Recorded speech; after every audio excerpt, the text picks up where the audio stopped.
That wordless wife left that woman before things got worse. Once they thought I was asleep, my husband and his mother changed completely. They left home, but came back shamelessly, saying they didn't want to lose their money, causing chaos. When I confronted them, "My name's Daisy. I'm 30. I got engaged to Brad after dating him for 5 years.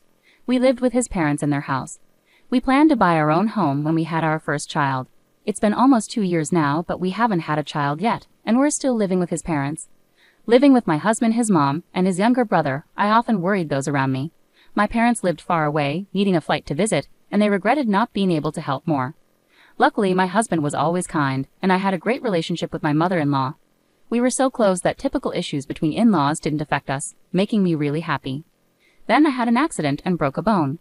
I was in the hospital, unable to move on my own. Right after the accident, my husband and mother-in-law visited me daily, concerned for my well-being. But now they only come once a week. I appreciated their visits, but the day after the doctor warned me about lasting injuries. She can't do any chores now, but she's going to cost us more than ever. What a useless wife. She still has health issues. Having kids seems even less likely now, right? Yeah, maybe. Now that it's like this, I'm glad we don't have kids. If she stays in bed forever, I'll have to do all the chores and care for her. That's not what I signed up for when we got married. Wasn't it her job to take care of the house and everything? If she hadn't gotten hurt, she could have kept working as our maid. What a letdown. Before this gets too complicated, we should get rid of her. I'll file for divorce soon. Thinking I was asleep, they had this conversation in my hospital room. To them, I was nothing more than a maid and caregiver. After that, my husband and mother-in-law treated me with obvious coldness. Your husband hardly visits, does he? He's probably looking for someone else. If only you had a child, maybe he'd stick around. My husband wasn't even coming once a week anymore. My mother-in-law seemed to pass the time by making hurtful remarks. But my brother-in-law was different. He did the laundry, checked on me, and was very supportive. He visited almost every day and took me outside in my wheelchair when I felt trapped by my long hospital stay. Physical therapy was exhausting, and there were times I wanted to give up, but my brother-in-law's support kept me going. I'm not getting worse, and my physical therapy is going well, but it's still uncertain if I'll have any lasting issues. When I shared this with my husband and mother-in-law, really? See, I told you we should have gotten rid of her earlier. They started arguing about me. What are you two talking about? Aren't you being too harsh on Daisy, who's been taking care of our house and father all this time? In reality, I've been looking after my father-in-law for 5 years while dating my husband. When we first started dating, they suggested, since you're going to get married anyway, why not live together? Yeah, that sounds good. We can save money by living together and get married once we're settled. When I hesitated, they reassured me, it's fine. We have plenty of space, we won't intrude on your privacy, and you won't have to pay rent. You want to marry my son, right? How could I say no? But in return, Daisy, could you help take care of my father while you work from home? It's just for 4 to 5 hours a day when my mother is at her part-time job. My brother is also here, so you two can share the responsibility. My brother-in-law was also working from home, so he and I teamed up to care for my father-in-law at home. They had a close bond, especially over my father-in-law's hobby of collecting furniture, for which he even had a separate house. My brother-in-law and I enjoyed hearing about his hobby. My father-in-law cherished his caring son, Reagan. Over time, my father-in-law's health worsened, and after years of care, he passed away. After that, my husband proposed to me, saying, "Thank you for always taking care of my father. Let's stay together and get married." Despite my efforts in housework and caregiving, once I became unable to move, my husband and mother-in-law treated me as if I were worthless. Even I, normally calm, felt furious. "I insist you pay what you owe." "Well, I want to avoid any trouble, so I'll let you have the house. Let's forget about dividing the rest of the property." I wondered if he would really give me the house, but my father-in-law had left a substantial inheritance, which was divided among my mother-in-law, Brad, and Regan. Each of them received around $300,000, so Brad seemed financially stable. Reagan was tasked with handling all the paperwork with the executor and had to make multiple court visits, which was quite a hassle.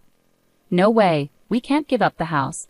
If we split the property, I'll lose half of my savings. It's just a big house in the countryside. Even if we give it to her, it's not a big deal. At best, it's worth about $100,000, and we'll have to deduct various fees when we sell it. It's cheaper than losing half of my savings." "Well, if you think so, Brad. But what if she asks for more later? What if rumors start spreading in the neighborhood because we left her?"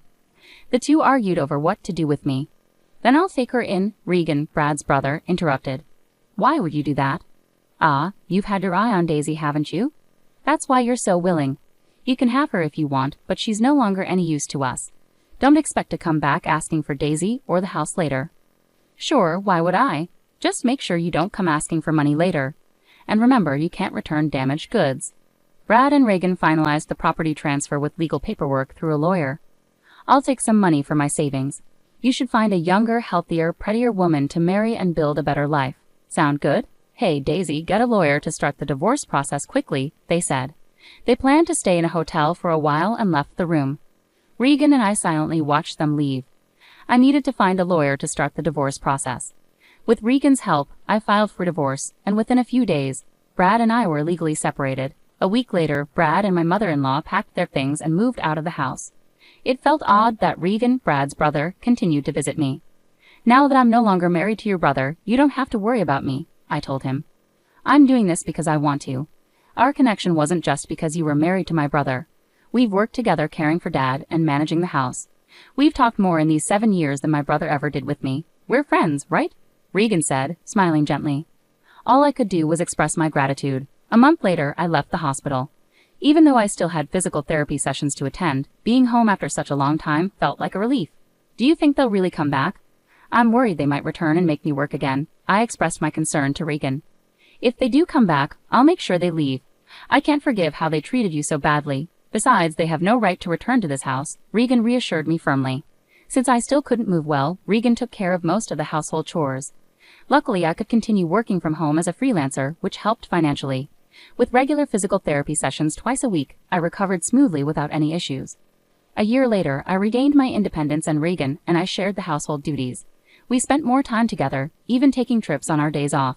Just as I thought our peaceful days would continue, a sudden storm approached. One night, while Regan and I were having dinner, someone knocked on the door and kept buzzing the intercom. Anxiously, I answered, and it turned out to be Brad. "Hey, let me in," he demanded. Worried about disturbing the neighbors, I reluctantly opened the door, and Brad walked in without hesitation. "What do you want?" I asked, feeling uneasy. "Huh? Why do I have to deal with this attitude just for coming home? This is still my home. Tell me what's going on and make me something to eat," Brad replied. "What are you talking about? You're not living here anymore," I responded firmly. "Oh, I'm hungry." "Daisy, make me some food," he ordered. My ex-husband demanded that I make him food. "Hey, stop. Why are you here?" I questioned, trying to keep my composure. "Well, I've almost run out of money. My mom will be here soon, so leave the door unlocked," he replied casually. I stayed silent, and he continued, "Oh, you're all healed now. That's great. Let's get back together. You must have struggled without me." My ex-husband, still under the mistaken belief that I cared for him, approached me with an unwelcome familiarity. His audacity made me feel sick. "Enough. I divorced you.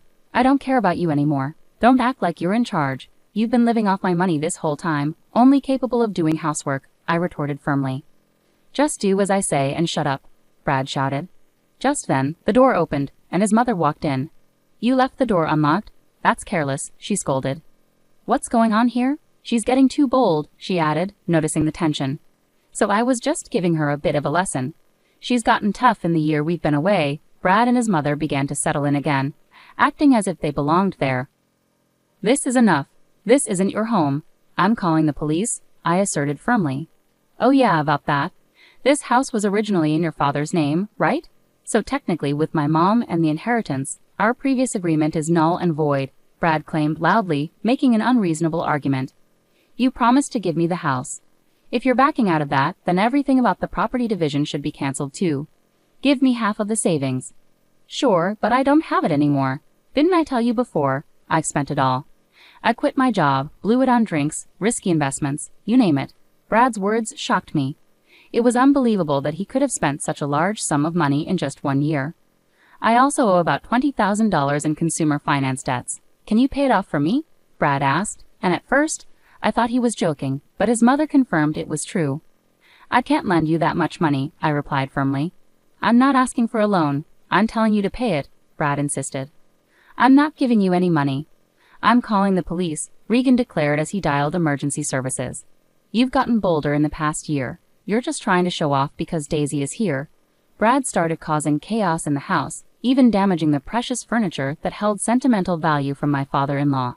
His mother joined in, laughing as she destroyed the furniture.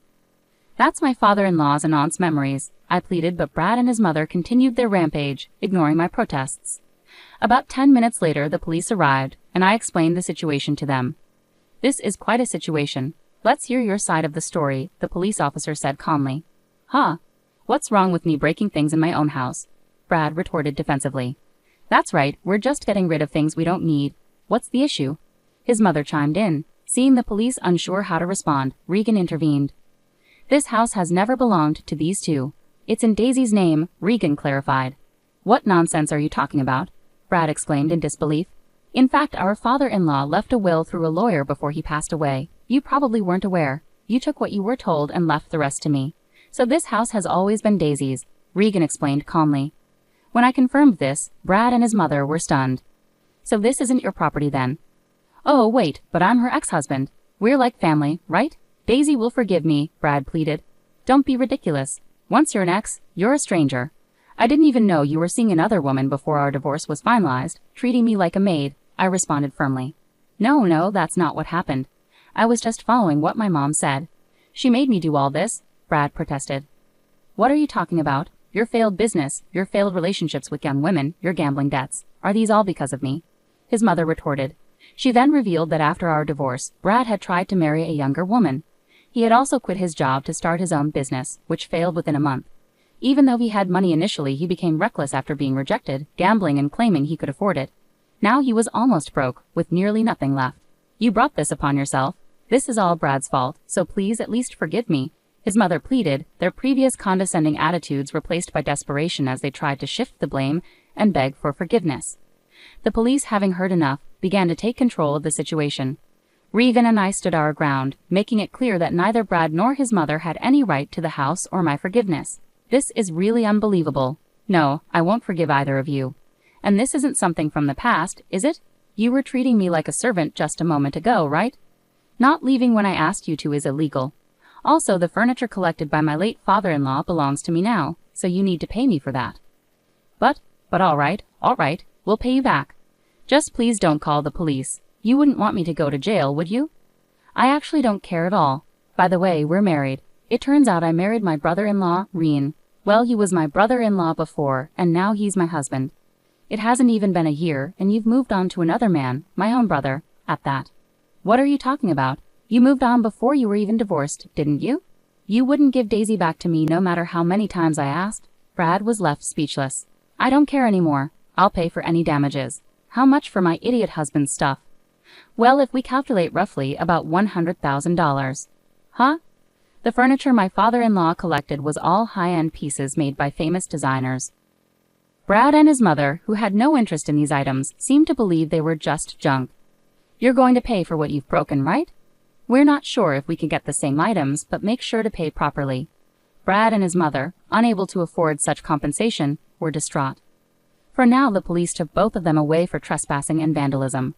Of course, I didn't forgive them and went ahead with the lawsuit. Later, when Brad and his mother asked Reen for help, he bluntly rejected them, saying, I'm ashamed to even be related by blood. Brad and his mother were likely getting what they deserved. There's one more thing I kept secret.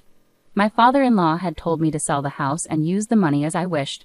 Reen had told me the house was worth $100,000, but the documents actually showed it was worth around $500,000. It's in a good location, so it might sell for even more. But for now, Reen and I decided to take it easy in the house my father-in-law left us with no plans to sell it. Eventually, we planned to sell the land and build a new house. I had some worries about having children, so after marrying Reen, I went to the gynecologist for a checkup. There were no issues with either Reen or me. Now, with the troublemakers gone, Reen and I are living happily together.